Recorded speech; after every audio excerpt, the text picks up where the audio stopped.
Não, depois da faca, depois da faca. Vários estudantes. É aquele lá. Só que tem muitas coisas que vocês vão pulando. Um exemplo. Parte de acidentes anatômicos ósseos. Não vamos ficar revisando isso, porque já foi passado. Toda origem, inserção e inervação dos músculos. Vocês já viram isso também. Então, essa parte de origem e inserção, não viram lá no começo? Sistema muscular.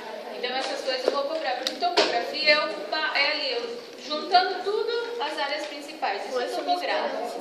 Tá? Então, não precisa ficar revisando tudo quanto é acidentezinho, tudo quanto é... Não, é a parte topográfica da coisa. Senão a gente não aguenta. Em 2 aulas só membro superior, vocês vão ver que é muita coisa. Tá? Então, primeiro, quais são os ossos que formam o nosso membro superior? Primeiro, nós falamos de tórax. Tórax e membro superior, eles são unidos por uma região que a gente chama do quê? Símbolo do membro superior. Quais são os ossos que formam o símbolo? Clavícula e escápula. Então, o símbolo vai fazer parte do membro superior, tá? Porque é o símbolo do membro superior. Então, os ossos que formam o símbolo é a clavícula e a escápula. Então, a clavícula é um osso longo, está localizada na região anterior ou posterior? Anterior. Com quem que ela se articula? Região proximal dela se articula como osso externo, através da articulação externo-clavicular. A região mais distal dela se articula com quem? Com o acrômio da escápula, formando a articulação acrômio-clavicular. Região da escápula. Que vista é essa da nossa escápula? Anterior ou posterior? Anterior. Sempre a fossa subescapular fica voltada para a região anterior. A região posterior ela é demarcada por esse acidente ósseo que é chamado de espinha da escápula. Sempre que a gente tem a espinha da escápula, é vista posterior. Porque esse acidente ósseo aqui anatômico, bem visível, palpável, vocês depois vão ver anatomia palpatória mais para frente, e a gente consegue palpar essa região. Na vista lateral, a escápula tem essa região que é chamada de cavidade glenoidal. Para que serve essa região? Para a articulação da cabeça do úmero. Como chama a articulação da cavidade glenoide com cabeça do úmero? Gleno-humeral, que é a articulação do nosso ombro. Então, quando a gente fala de símbolo, nós temos a articulação externo-clavicular e acrômio-clavicular. Quando nós falamos de ombro, é o úmero com escápula, que é a gleno-humeral. Região proximal ou distal de úmero que vai fazer parte dessa região aqui? Proximal.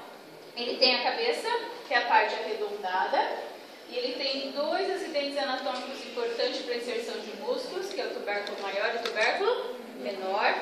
Entre eles, uma região importante também, que é chamada de sulco. O que passa no sulco intertubercular? Tendão da cabeça longa do bíceps. Então, nessa região, é muito comum, às vezes, a pessoa com tendinite de cabeça longa do bíceps ter dor, porque a cabeça longa do bíceps vai passar pelo sulco e vai se inserir lá no tubérculo supraglenoidal da clavícula.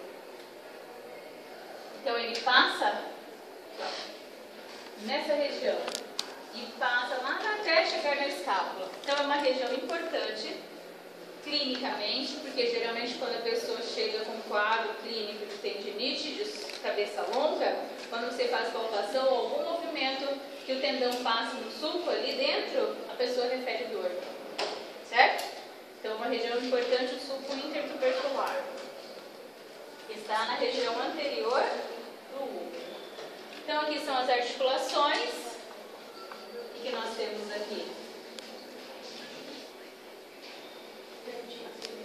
Externo-clavicular. Qual a importância dessa articulação? Movimentos em que altura, que tipo de movimento? Ela é uma articulação muito usada, pouco usada? Que altura, que fase do movimento ela trabalha? Até 90 graus, ela tem uma utilização acima de 15 graus já de movimento. Que movimento é esse daqui? Abdução. Abdução horizontal ou vertical? Porque nós temos essa abdução e nós temos essa abdução. As duas são de ombro. Vertical. Quando nós fazemos até 15 graus, ela não tem ação. Acima de 15 graus de movimento de abdução, quem vai estar em ação? O símbolo do membro superior, para ajudar a movimentação da glenomeral. Porque a glenomeral está aqui, cavidade glenoide e úmero. O úmero ele só passa até aqui. Ele não consegue fazer isso, senão ele também desencaixa. Ele vai até um certo, geralmente até 90 graus. Acima de 90 graus, quem vai fazer o movimento para permitir melhor amplitude? Ó, quem entra? O símbolo, que é a articulação externa, clavicular e acromioclavicular.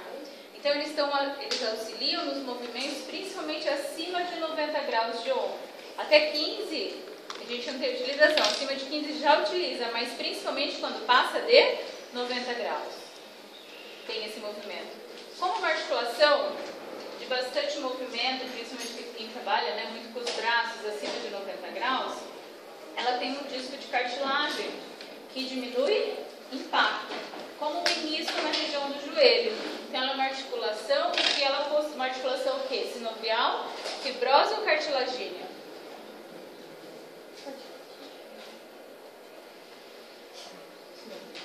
Sinovial, ela tem sinóvio, ela tem cápsula, ela tem cavidade, ela tem líquido sinovial, como uma articulação do joelho, do cotovelo, do ombro.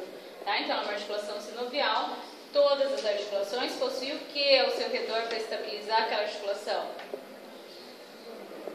Ligamentos. Os ligamentos têm a cápsula, mas ao redor da cápsula, ao redor da articulação, sempre elas são estabilizadas por ligamentos. Nem vamos ficar entrando no nome dos ligamentos também.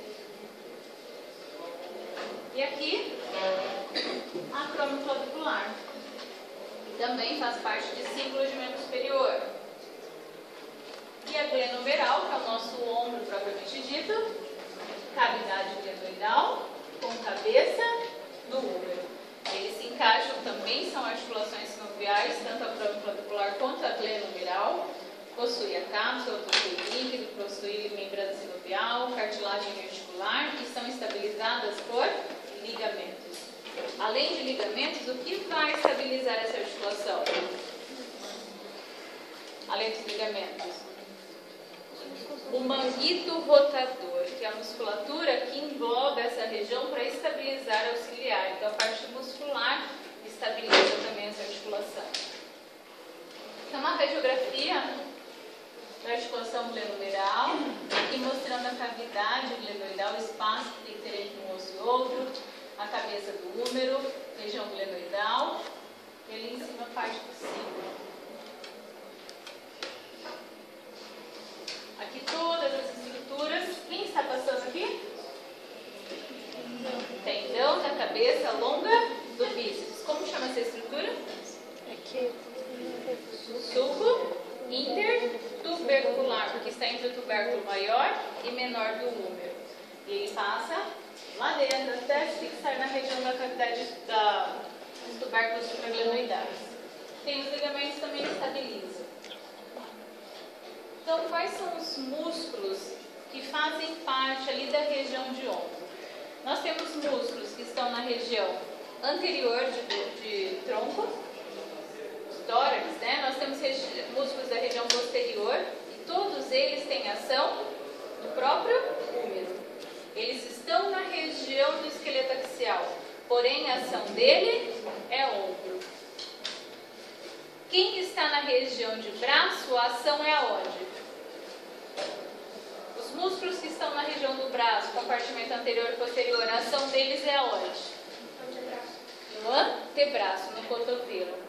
Então, músculos que têm ação no ombro, eles estão ou na região anterior ou posterior de tronco. Então, nós temos o músculo trapézio. Onde está o trapézio? Posterior de dorso. Então, ele é um músculo grande, vai lá da linha nucal, vai para a região de clavícula, escápula, espinha da escápula, até processos espinhosos.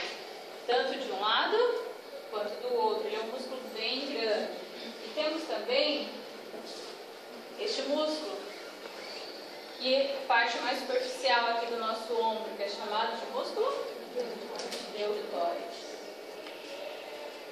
Então, o trapézio, ele une a escápula, a clavícula ao tronco. Ele ajuda a estabilizar esses ossos ao tronco. E o deltoide une a escápula e a clavícula ao glúmero. Tá? Então, eles auxiliam na fixação dessas articulações, desses ossos que estão no esqueleto appendicular, se unindo ao esqueleto axial. Então, eu vou falar de cada um. Então, o trapézio, ele fixa o símbolo do membro superior ao tronco. Ele possui fibras descendentes, fibras médias e fibras ascendentes. Essa região superior dele são as fibras o quê?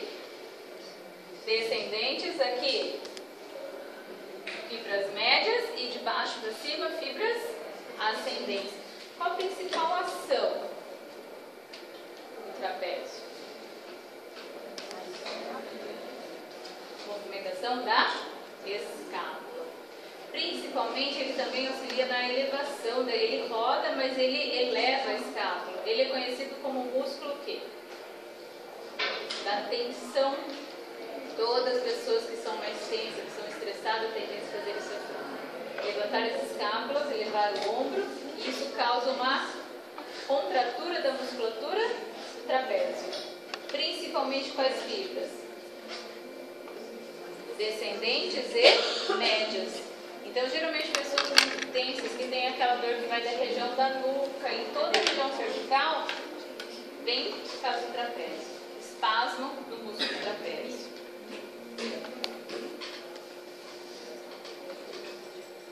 E o deltoide? Qual a ação dele? Várias. Ele tem ação na flexão de ombro, ele tem ação na abdução de ombro, ele tem ação na extensão de ombro. Lembram? Que movimento é esse de ombro? Flexão. Para cá.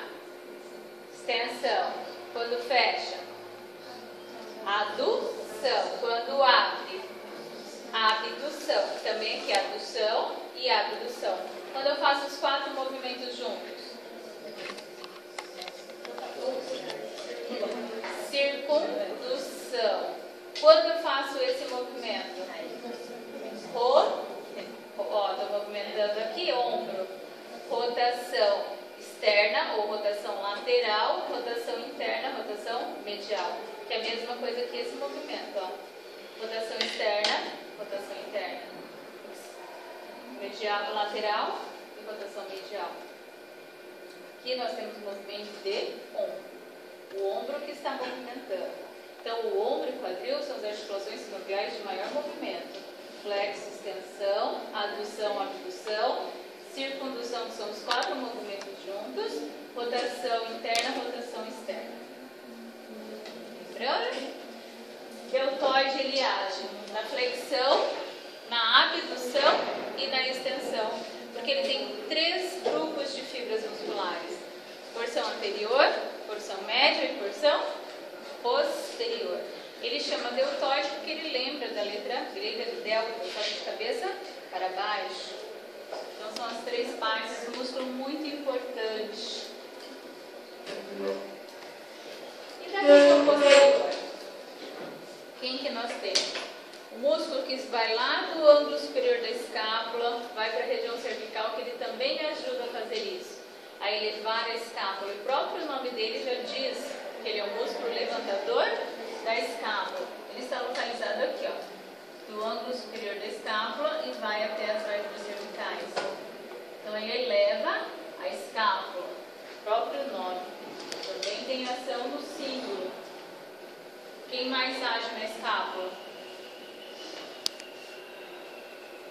Quando a gente faz esse movimento de abdução, você está abduzindo o ombro. Mas você pode ficar parado e fazer isso aqui, ó. Quando você faz esse movimento, você está aduzindo quem? Você está unindo quem? A escápula. Quem faz esse movimento de união, de adução da escápula? Os romboides. Nós temos romboide maior e romboide menor. Romboide maior, ele é mais inferior. E os dois saem aqui da margem medial da escápula, se inserem nos processos espinhosos. O menor ele é mais superior, está logo abaixo do levantador da escápula, e o maior ele é mais inferior, até no ângulo inferior da escápula. Então, romboide, levantador da escápula, trapézio e deltoide, eles têm ação principalmente aonde? No símbolo do membro superior. E quem vai agir propriamente no ombro? No úmero. Quem é o principal adutor do úmero? Peitoral? Maior. Quem são os músculos que vão fazer principalmente rotação e extensão de úmero? Rotadores são quem? Rotadores são manguito rotador. Quem faz parte de manguito rotador? Supraespinal, infraespinal, redondo menor, subescapular. Supra, infra e redondo menor são rotadores externos, laterais. Subescapular é rotador interno. Quem age junto com o subescapular? Que é um rotador interno também, e também é um extensor. O redondo maior. Ele não faz parte de manguito, porém ele é um músculo que age na extensão, junto com o latíssimo, e na rotação interna, junto com o subescapular.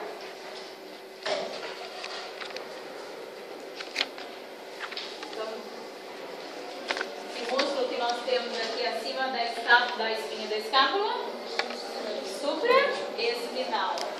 Aqui, infraespinal.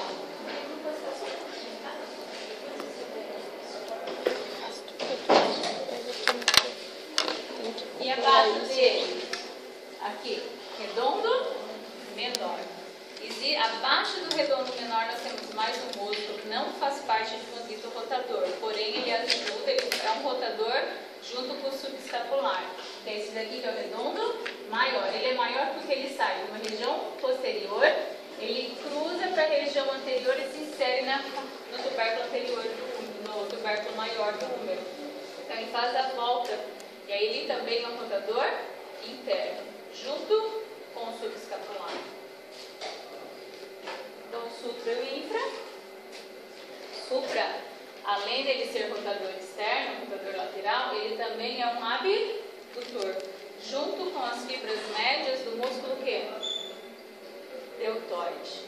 Então, às vezes, tendinite de supra, vocês vão ter muito na clínica, muito paciente com tendinite de supra.